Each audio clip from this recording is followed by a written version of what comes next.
Ni shughuli nzima inayoendelea katika kaunti ya Nakuru Mashariki.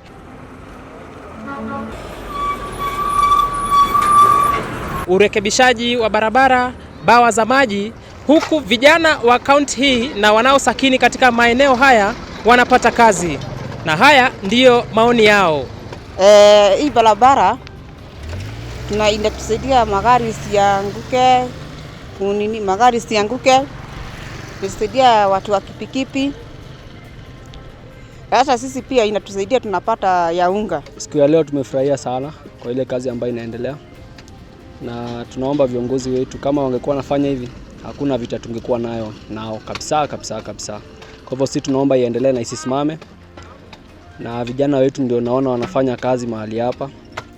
Kwa hivyo tunashukuru. Ni kitu mzuri barabara zirekebishwe kwa sababu zile paddles ziko pale juu pale JB zimeleta accident mingi sana. Na tunasema asante kwa hiyo kazi mzuri na kutuletea opportunity kwa mweshi wetu, na tunasema ni tutam. Kwa majina ni Loksa Wangare Dongo kutoka Wanyama.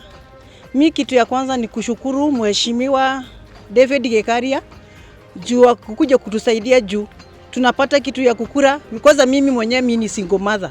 Hizo pesa zenye tunapata inatusaidia juu saa zingine tunapewa watoto chakula, ndio tunakula, ndio school fees na kila kitu. Ndio tunashukuru. Hii barabara ya nini kutoka Wanyama kuelekea town, hata hiyo inatusaidia juu yani alitusikiza sanya tulikuwa tunataka kugoma juu hiyo barabara. Kwa majina naitwa James Karanja Geshini. Mimi narudishia Gekaria shukrani kwa sababu ya kufanya vizuri venye amefanya kwa majenzi ndio tupate kazi. Kama si yeye hatungepata kazi. Kwa sababu ya kazi ya barabara kama hii venye tunafanya ndio kila mtu apate riziki. Kwa hii serikali tuseme yani hatunasema ati serikali imetufinyilia sana, lakini pale pengine imetufinya sana. Kwa usafiri tunaona vizuri itakuwa mzuri kwa sababu itakuwa very clear, kwa sababu tutakuwa tumekamilisha kila kitu. Accident hakutakuwa. Yaani hata mtu atakuwa anaenda safari mzuri, anafika mzuri. Kwa majina ni John Ndongo. Mimi ni mkazi wa Pipeline. Kwa kusema ukweli, hii barabara imekuwa ikitusaidia sana, lakini imekuwa ikiwa mbaya sana.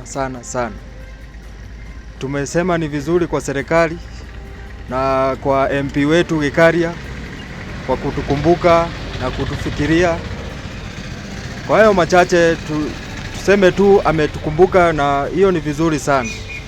Sisi kama wafanyikazi wa bodaboda, magari pia kumekuwa na accident hapa kule, mtu wa gari akiondokea shimo anapatana na mtu wa bodaboda anamgonga. Inakuwa na accident mara hapa mara pale, lakini sasa tumesikia vizuri sana kwa mkubwa wetu kutukumbuka. Asante sana kwa wenye wamefikiria kutuundia barabara, mkubwa wetu Gekaria, president wetu Ruto, tunasema asante. Camera Citizen, gatuzi la Nakuru Mashariki.